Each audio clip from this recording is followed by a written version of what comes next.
Everyone. आज हम देखने वाले हैं क्लास 8 साइंस का चैप्टर नंबर 2 जो है माइक्रो ऑर्गेनिज्म फ्रेंड्स एंड फो, यानी कि माइक्रो ऑर्गेनिज्म है वो फ्रेंड है कि दुश्मन है। ठीक है, तो चलिए सबसे पहले शुरू करते हैं कि माइक्रो ऑर्गेनिज्म क्या होते हैं।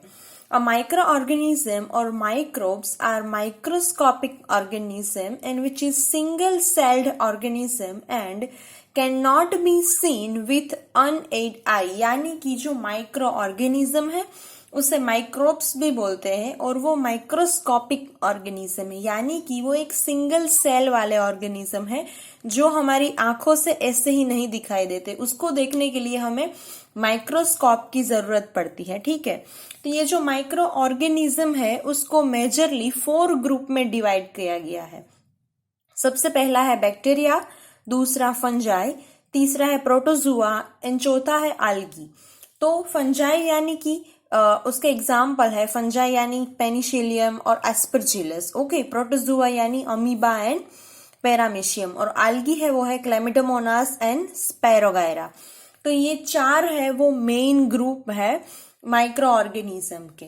और जो वायरस होता है virus are also a microscopic but different from other microorganism. यानी कि जो वायरस है वो भी एक माइक्रो ऑर्गेनिज्म ही है, वो भी माइक्रोस्कोपिक ही है, लेकिन जो ये बाकी के जो माइक्रो ऑर्गेनिज्म है उनसे डिफरेंट है। तो वो किस तरह से डिफरेंट है? They reproduce only inside the cells of host organism like bacteria, plant and animal. यानी कि जो वायरस है वो उन सेल जो होस्ट ऑर्गेनिज्म के जो सेल होते हैं उनके अंदर ही वो रिप्रोड्यूस होते हैं। यानी कि जो वायरस है वो बैक्टीरिया के अंदर भी रिप्रोड्यूस होते हैं और प्लांट और एनिमल के अंदर भी प्रोड्यूस होते हैं। ठीक है, और वायरस है वो कौन से डिजीज कोज करते हैं? तो वो है कॉल्ड है, फ्लू है, कफ है, पोलियो है, चिकन पॉक्स है। ये जितने भी डिजीज जो हमको होते हैं वो भी वायरस से ही होते हैं। ठीक है, नाउ हम ये बात कर रहे थे कि जो माइक्रो ऑर्गेनिज्म है वो हमारे दोस्त किस तरह है। तो फ्रेंडली माइक्रो ऑर्गेनिज्म यानी कि वो किस तरह से हमें हेल्पफुल है। ओके, एक मिनट। तो सबसे पहला है कि क्लीनिंग अप एनवायरनमेंट। तो सबसे पहला यूज ये है कि वो एनवायरनमेंट को क्लीन करने में भी मदद करता है। तो एनवायरनमेंट किस तरह से क्लीन होता है? ऑर्गेनिक वेस्ट, सॉरी यहाँ पे सी है, organic waste broken into usable form by bacteria. यानी कि जो ऑर्गेनिक वेस्ट होता है एनिमल और प्लांट का वो यूजेबल फॉर्म में कन्वर्ट होता है, वो बैक्टीरिया के थ्रू होता है। यानी कि हम उसको जब डीकम्पोज करते हैं तो उसका जो डीकम्पोजिशन है वो बैक्टीरिया से होता है। तो जो वो वेस्ट है वो नाउ अब यूजेबल फॉर्म में कन्वर्ट हो गया। ठीक है, तो इस तरह से वो एनवायरनमेंट को क्लीन करने में मदद करता है। दूसरा है कि सॉइल फर्टिलिटी। अब सॉइल फर्टिलिटी किस तरह से मेंटेन करता है? Bacteria like rhizobium fix a nitrogen into soil and increase a soil fertility. यानी कि जो राइजोबियम जैसे जो बैक्टीरिया है वो सॉइल के अंदर नाइट्रोजन फिक्सेशन का काम करते हैं और सॉइल की जो फर्टिलिटी है उसको भी इम्प्रूव करते हैं।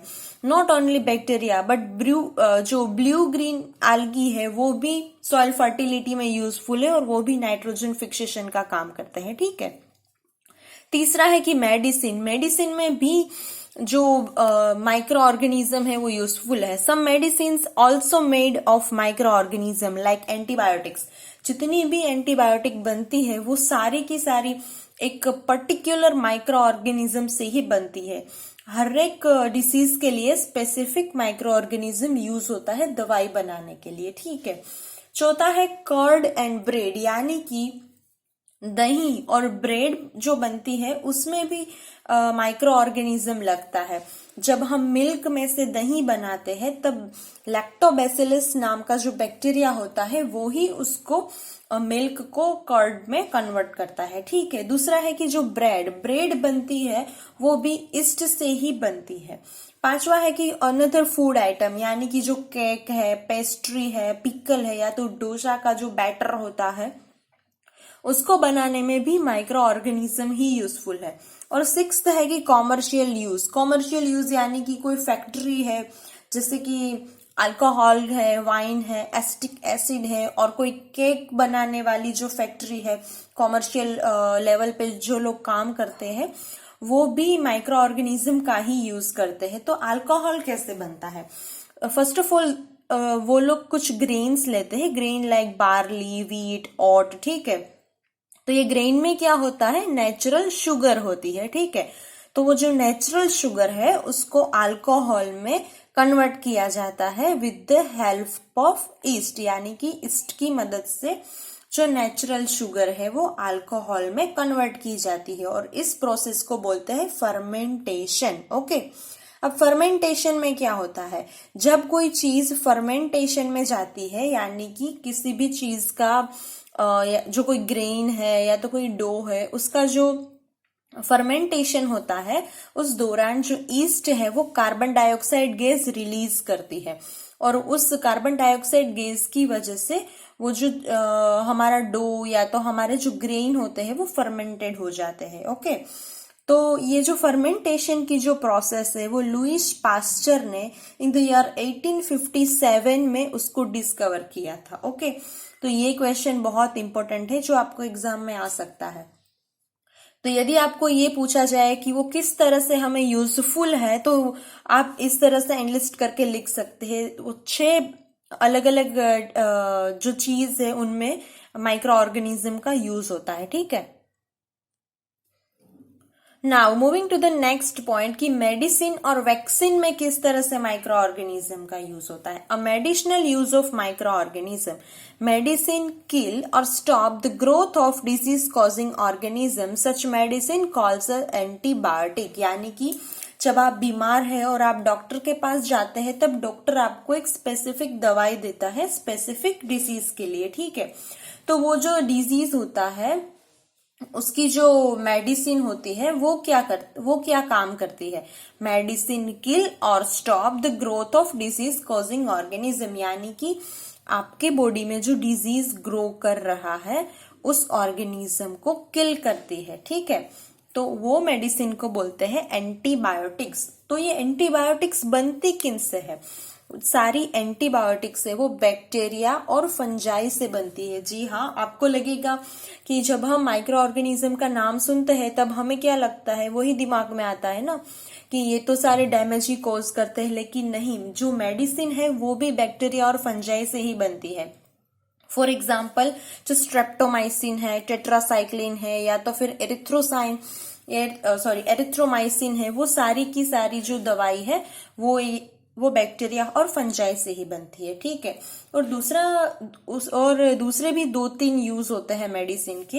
ये जितनी एंटीबायोटिक्स है उसको मिक्स किया जाता है लाइव स्टॉक और पोल्ट्री के फीड के साथ, तो इस तरह से उन्हें भी दवाई दी जाती है। और ये एंटीबायोटिक है वो प्लांट डिजीज कंट्रोल करने में भी यूजफुल होती है। और दूसरा एक इम्पोर्टेंट चीज आपको याद रखनी है कि antibiotic should be taken only on the advice of a qualified doctor, यानी कि जो क्वालिफाइड डॉक्टर है वो आपको जो एडवाइस करे, जो आपको इंस्ट्रक्शन दे, उनके बेस पे ही एंटीबायोटिक लेनी चाहिए, अदरवाइज वो हार्मफुल भी हो सकती है। और एक चीज और इम्पोर्टेंट है कि स्पेसिफिक डिसीज के लिए स्पेसिफिक माइक्रो ऑर्गेनिज्म ही यूज होता है दवाई बनाने के लिए, ठीक है। अब नेक्स्ट पॉइंट है कि वैक्सीन क्या होती है। जो वैक्सीन होती है वो कैसे बनती है? सबसे पहले मैं आपको बता दूं कि वैक्सीन का काम क्या है। ठीक है। तो फॉर एग्जाम्पल ये एक सेल है आपकी बॉडी का, ठीक है।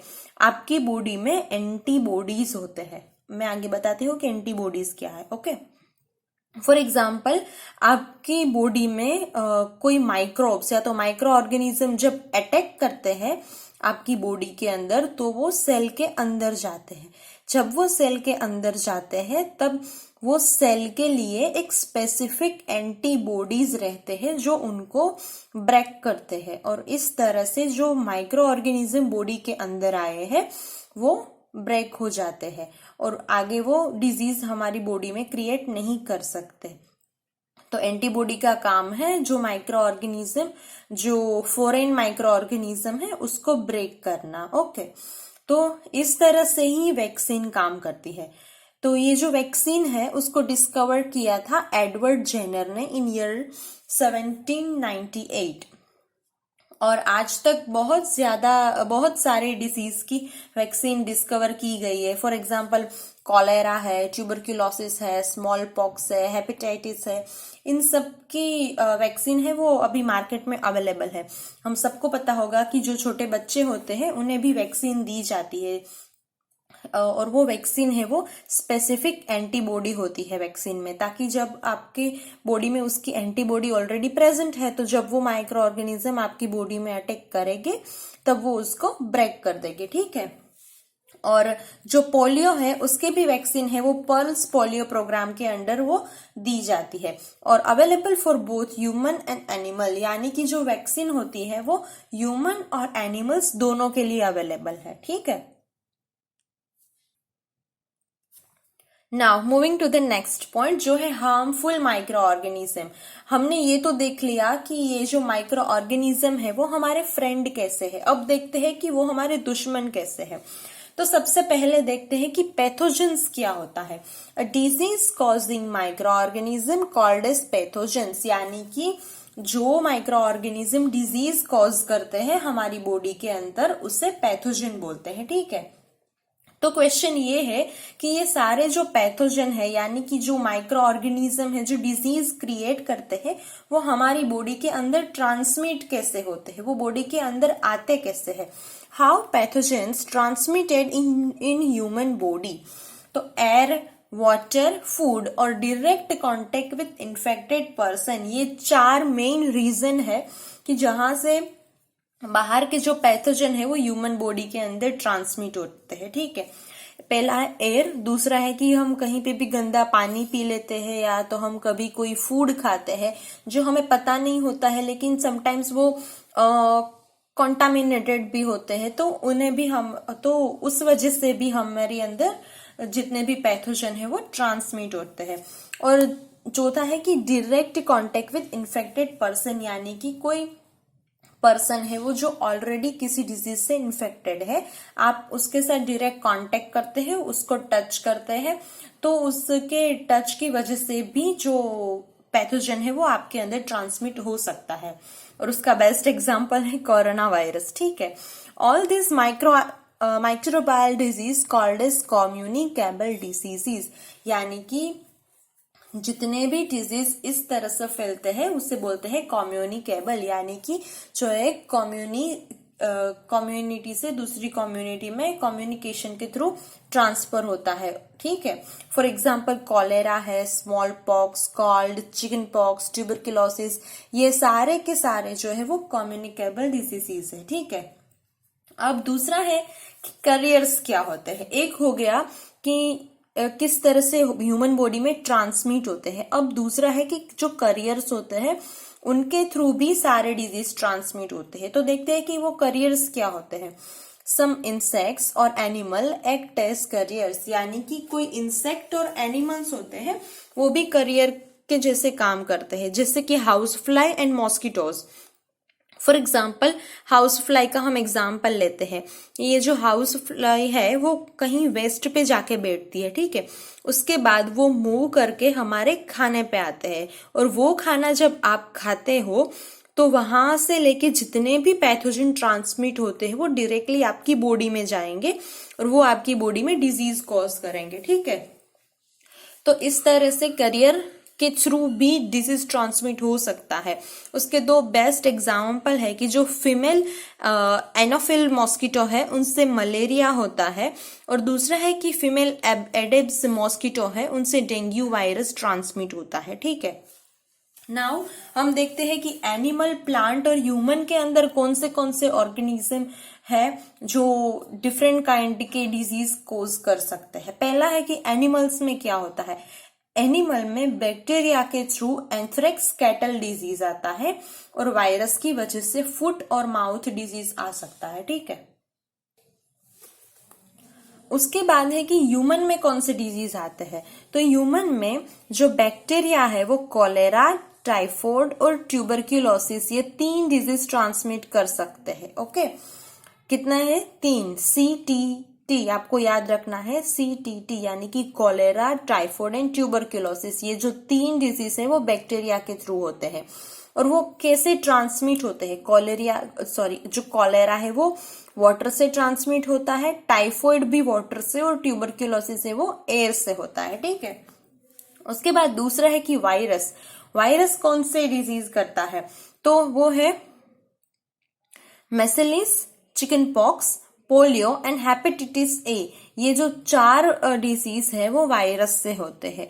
तो वो किससे ट्रांसमिट होते हैं वो भी आपको याद रखने हैं। जो एक बार आप देख लेना कि जितने भी ज्यादातर जो डिजीज है वो एयर और वाटर से ही ट्रांसमिट होते हैं।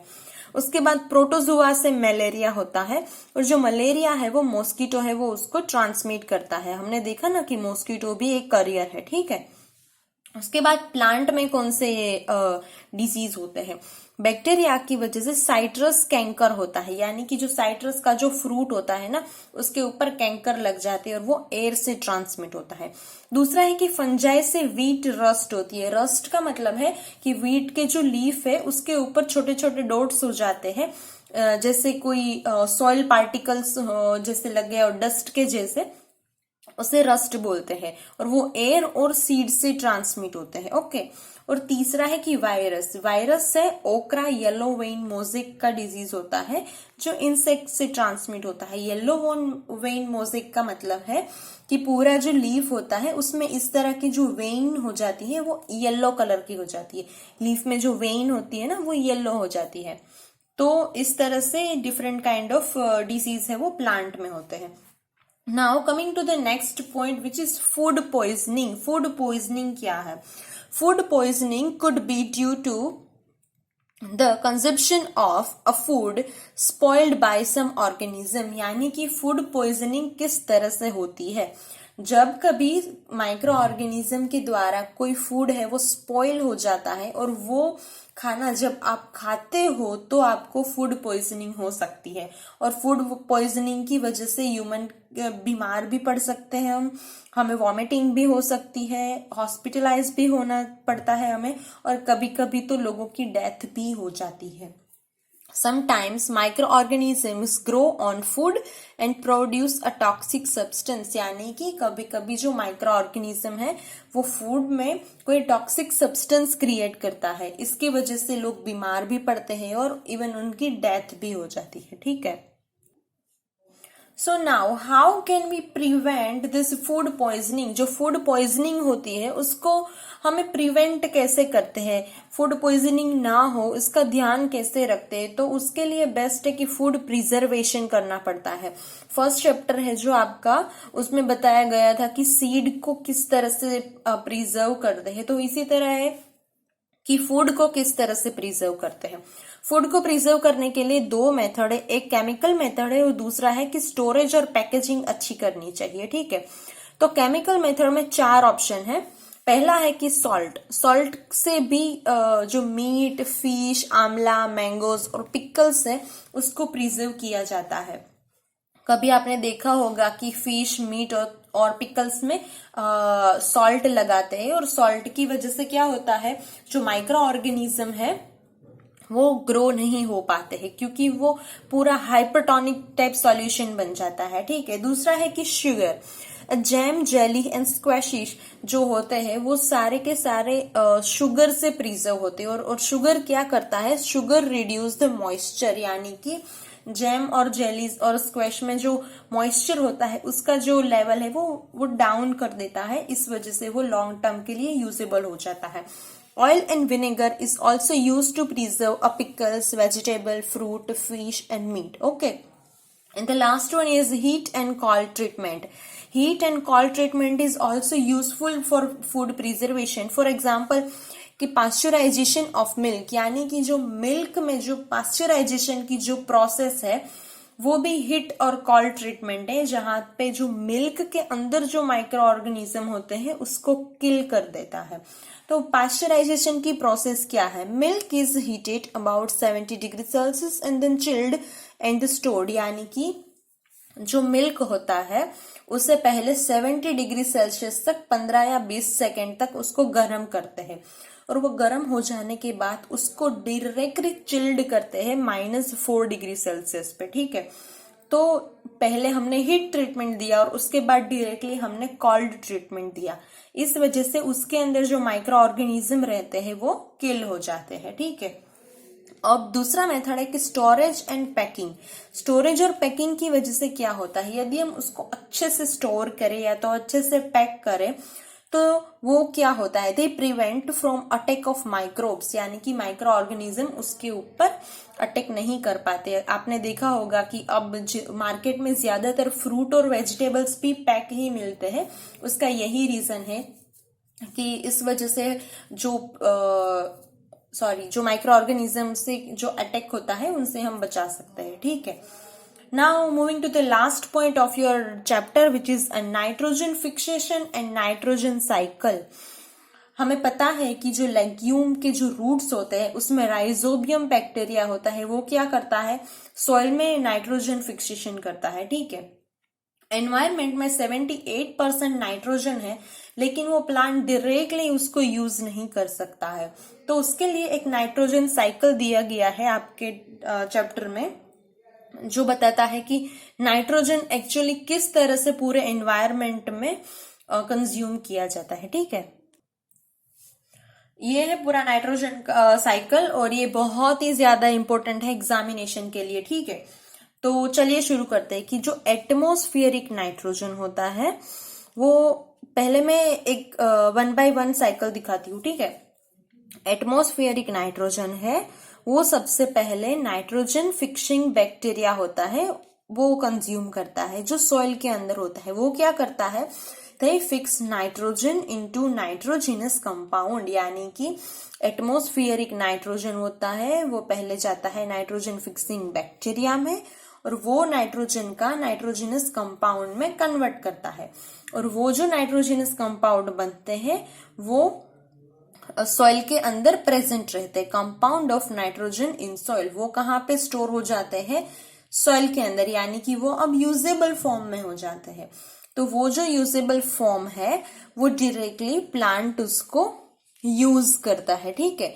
प्लांट उसको यूज करता है और जब एनिमल उस प्लांट को खाते हैं तो डायरेक्टली नहीं लेकिन इनडायरेक्टली जो एटमॉस्फेरिक नाइट्रोजन है वो एनिमल के बॉडी में जाता है, ठीक है। अब डाइजेशन की प्रोसेस के बाद जो एनिमल की बॉडी में से जो नाइट्रोजिनस वेस्ट निकलता है, या तो एनिमल की डेथ के बाद डीकम्पोजिशन होता है, तब अगेन वो नाइट्रोजन फिर से सॉइल के अंदर स्टोर हो जाता है, ओके। और वो भी यूजेबल फॉर्म में कन्वर्ट होता है। देन अगेन प्लांट उसको कंज्यूम करते हैं और वो अगेन दूसरे एनिमल है उसको यूज करते हैं। फिर ये साइकिल भी चलती रहती है।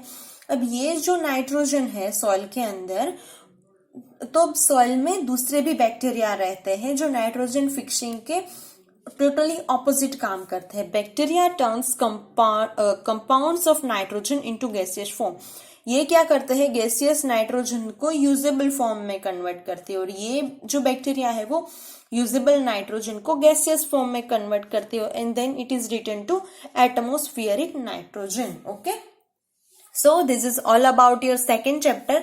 ये चैप्टर बहुत ही इजी है लेकिन आपको कुछ बातें हैं वो सबसे ज्यादा याद रखनी है, जो ब्लैंक्स और क्वेश्चन आंसर में भी आ सकता है। जो उसका यूज है और जो उसका डिसएडवांटेज है उन दोनों को मैंने सेपरेटली नोट बना के आपको एक्सप्लेन किया है, तो इन दोनों में कंफ्यूज मत होना, ठीक है। Thank you, bye bye.